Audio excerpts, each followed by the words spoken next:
Are you worried that you're going to burn out because you're looking after a loved one for a really, really long time?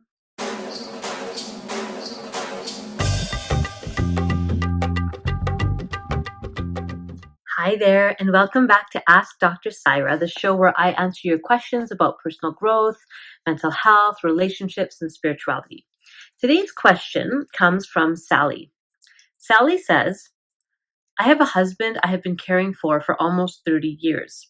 He suffers from depression and won't get out of the medication to add anything else like exercise, natural remedies, etc.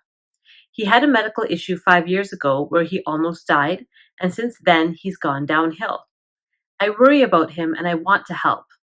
I don't want to get to the point of burnout. Ideas? Well, Sally, thanks for your question. And I want to say first off, what a service that you've been kind of providing to your partner. We don't often think of the gifts that we give our family members as service, but it is, right? You didn't have to, in the way that you have been, look after him in this way for all these years. Now, there's two things that I hear in your question. Well, three things I hear in your question. One is that he suffers from depression and he's not wanting to, he has his medication, he doesn't want to do anything else. The second is that there was an event 5 years ago, a medical event, and since then things have changed. And the third is you're worried about burnout. So the first two are kind of facts. There's not really much we can do about that. It's information. The third one is something where the question is, which is, I don't want to get to the point of burnout. So for those watching who might not have the exact same situation, you might be able to relate to being a caregiver for somebody over a long period of time and being worried about burnout. So the first thing that I would say is it's really important to give yourself credit for what you've already done, right? You've been with him, looking after him in probably a variety of ways for 30 years, over 30 years, and almost 30 years. And that's no small feat, right? And depression is such a generally, it's a difficult beast. It's a difficult beast, depression in families, because it doesn't just affect the person who's living with it. It's also the impact on those around them, because the person might not engage in the ways that you always wish that they would, or maybe they were before the depression hit. So the first thing would be to give yourself credit for what you have already done. And maybe ask yourself, why now? I often ask this to my clients when they come to counseling. One of the first questions I ask them over the phone when we have our consultation is, why now? Right? Why are you deciding to start a change, do something different now? What is it in your environment or within yourself that makes it possible for you to do something differently now? So I might ask myself, if this were my question, why now? Why am I asking these questions now? Why am I having these thoughts of burnout now? Maybe there's other times in the past where you've also had these sorts of worries that you're going to be burning out. So that's something to give yourself credit, but also ask yourself, why currently am I having these kinds of questions and challenges? The second thing I would say is look at what you've done in the past. Now, you have a long span here of time from which to draw data, information, right? So for those of us who are long-term caregivers, look at the years that you've been supporting your loved one. Not just the past, few months or weeks that you're feeling burnt out, but the whole stretch of time before that. There's something that you were doing in the past that makes it possible for you to still be doing it, right? There are probably many things that you were doing. So some examples might be some common strategies that caregivers use is that they might have someone they get to vent to. Somebody who cares about you and your partner, but that there's just a place to just talk about the frustration of having this ongoing commitment to caring for another, and the emotional roller coaster that you sometimes find yourself on when you're in a caregiver role. So having a place to kind of talk about it, to work it through, can be really supportive. You can do that, like I said, with a family member or friend who knows you and who loves you both.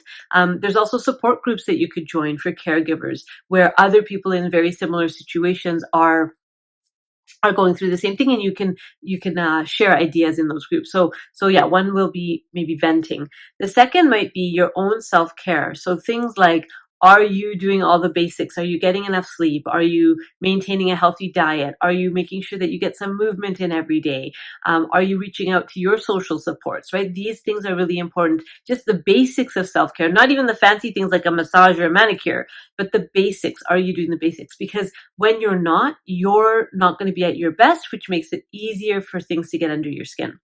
So that would be the second thing, is look at the past strategies and what are some of those strategies that you've used? Has it been talking to a friend? Has it been self-care? Maybe there's other things that you've been doing that kind of keep you going. Maybe you do, you treat yourself in some way on a regular basis to give yourself a bit of a respite or a break from that caregiver role. There's lots of different strategies people use. Think about your own and what's worked and do that again.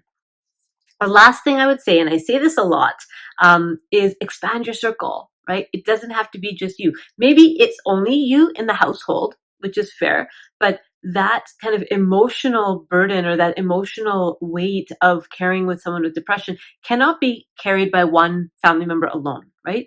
To reach out to others in your world to help support you in the role that you play as caregiver. Now, what that will mean is you might have to be honest about what's happening in your home, and the person who's living with the mental illness may or may not want to share the information. So that's something you have to kind of navigate.